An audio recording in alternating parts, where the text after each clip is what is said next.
नाज़रीन, कोरोना की दूसरी लहर, पीडीएम के जलसे और हुकूमत की स्ट्रैटेजी, हुकूमत की पॉलिसीज, इस हवाले से इसी पर मैं बात करूंगी। मुझे ज्वाइन किया है वफाकी वज़ीर मनसूबाबंदी असद उमर साहब ने। अस्सलाम वालेकुम, बहुत बहुत शुक्रिया असद उमर साहब आपका। असद उमर साहब, कोरोना की दूसरी लहर जिस तरीके से शिद्दत इख्तियार कर रही है, जिस तरह रोज़ केसेस बढ़ रहे हैं, अमवात के नंबर्स जो हैं, डेथ रेशो जो है वो बढ़ रही है, एनसीओसी के अहकामात भी हमारे सामने हैं, फैसले भी हमारे सामने हैं, जो एनसीओसी ने किया वो इक़दामात भी हमारे सामने हैं। आप समझते हैं कि कोरोना की ये दूसरी लहर ज़्यादा चैलेंजिंग आप लोगों के लिए साबित हो सकती है? कोरोना की पहली लहर पर जो एनसीओसी के इक़दामात थे, फैसले थे, जिस तरीके से हैंडल किया, पूरी दुनिया ने इसको अप्रिशिएट किया, इसको सराहा, लेकिन आप समझते हैं कि अब की बार जो इक़दामात कर रहे हैं और उसके जो नताइज आ रहे हैं वो एक्सपेक्टेशंस के मुताबिक नहीं है? अगर ऐसा है तो क्यों? नहीं जी, इस दफ़ा जो है वो आप बिल्कुल सही कह रही हैं कि इस दफ़ा ज़रा ज़्यादा ख़तरे की बात नज़र आ रही है। और जो बुनियादी फ़र्क है पहली लहर में और इस दफ़ा में, कि जब पहली लहर थी तो पूरी पाकिस्तान के अंदर तमाम जो ज़िम्मेदारान थे, चाहे वो सियासी रहनुमा हो, वो समाजी रहनुमा हो, वो दीनी रहनुमा हो, डॉक्टर्स हो, मीडिया हो, सब की तरफ से एक ही पैगाम जा रहा था पाकिस्तान की आवाम के लिए, और वो ये था कि एहतियात करना ज़रूरी है। और उसकी वजह से हमने देखा कि बहुत हद तक लोगों ने एहतियात किया भी। डॉक्टर्स की जो एडवाइस थी उसके ऊपर काफ़ी हद तक अमल दरामद भी हुआ, 100% नहीं हुआ, लेकिन काफ़ी हद तक हुआ भी।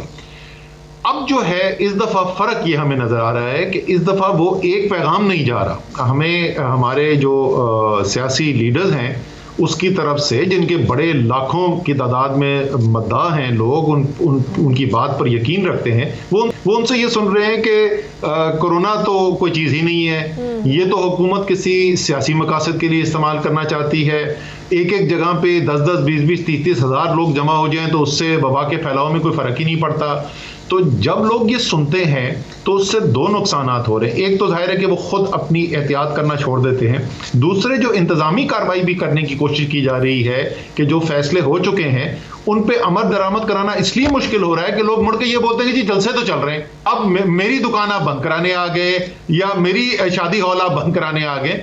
तो ये सबसे बड़ा इस वक्त फर्क ही है और उसी की वजह से खतरा पैदा हुआ। एनसीओसी एक ऐसा प्लेटफॉर्म है जहां तमाम सूबों की मौजूदगी है, फिर एनसीसी है जिसको प्राइम मिनिस्टर वज़ीर आज़म इमरान खान चेयर करते हैं, तमाम चीफ मिनिस्टर्स भी उसका हिस्सा हैं। बकौल आपके 3 बार ये मामलात जो हैं आप डिस्कस करने किए आप लोगों ने, और आप ये एनसीसी में लेकर गए, लेकिन कंसेंसस नहीं हुआ। फिर आप भी जानते हैं कोरोना को लेकर जो कमेटी बनी कोरोना के मामलात को देखने के लिए, जिस शहबाज शरीफ साहब भी उसका हिस्सा है, राजा परवेज अशरफ साहब भी उसका हिस्सा है। तो क्या वजह है कि तमाम सूबों के कंसेंसस नहीं हो सके इस बार फैसलों में? जो फैसले वहां पर हुए इस बार बाहर इंप्लीमेंटेशन उनकी नजर नहीं आ रही है। क्यों आप 3 बार इन तमाम मामलात को लेकर गए? आपने मामलात की जो सेंसिटिविटी थी उसको वहां पर बताया भी, हालात से बाखबर भी रखा, उसके बावजूद यकसुई क्यों नजर नहीं आई इस बार?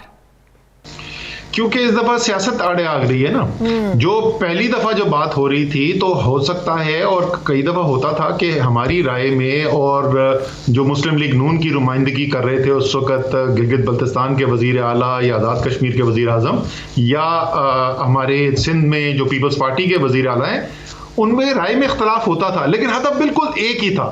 तो एंड में कोई ना कोई कंसेंसस पैदा करना मुमकिन होता था और फैसला हो जाता था। हर एक की मर्जी का अपना फैसला नहीं होता था, लेकिन लोग सब मान लेते थे।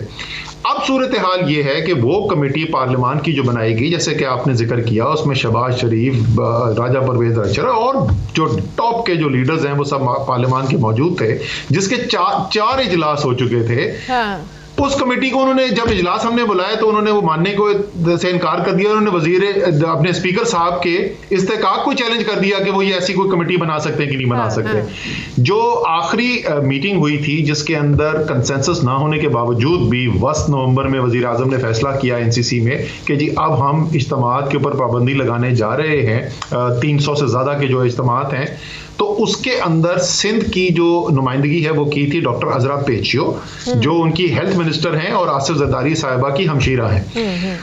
उनका कहना यह था, उनका मानना यह था कि हमें लॉकडाउन लगाने चाहिए। परसों हमारी मीटिंग नहीं, कल सुबह मंडे की सुबह को हमारी मीटिंग हुई है एनसीओसी में, जिसमें दोबारा हमने हेल्थ मिनिस्टर्स को बुलाया हुआ था और डॉक्टर अजरा पेचियो ने फिर अपनी यही तजवीज रखी कि बड़े शहरों के अंदर इंटरमिटेंट लॉकडाउन, जिसको वो कह रही थी, यानी एक हफ्ते के लिए या 2 हफ्ते के लिए बंद करें, फिर 1 हफ्ते के लिए खोल दें, फिर 1-2 हफ्ते के लिए बंद कर दें।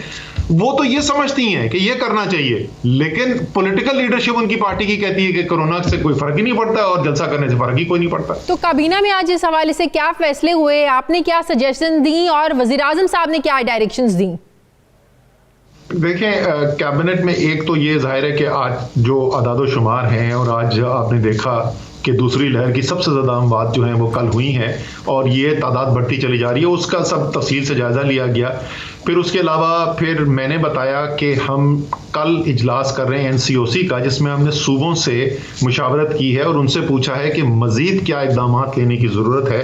तो कल हम अपनी सिफारिशात मुरतब कर लेंगे और परसों मैंने उनसे दरख्वास्त की है वज़ीर आज़म से कि एनसीसी का इजलास बुलाया जाए, दोबारा से वज़ीर आला को बुलाया जाए।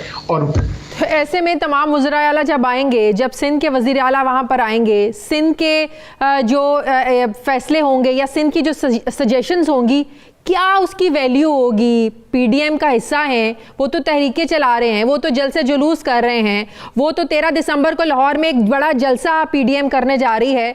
तो ऐसे में तो बड़ा मुतजाद इन लोगों के जो है ना वो इक़दामात हैं। एनसीओसी में का भी हिस्सा भी हैं ये लोग, वहाँ सजेशंस भी देते हैं, वहाँ के फैसलों को मानते भी हैं, लेकिन बाहर जब इम्प्लीमेंटेशन करने की बात आती है तो इनके वो बिल्कुल फ़र्क हो जाते हैं इनके इक़दामात।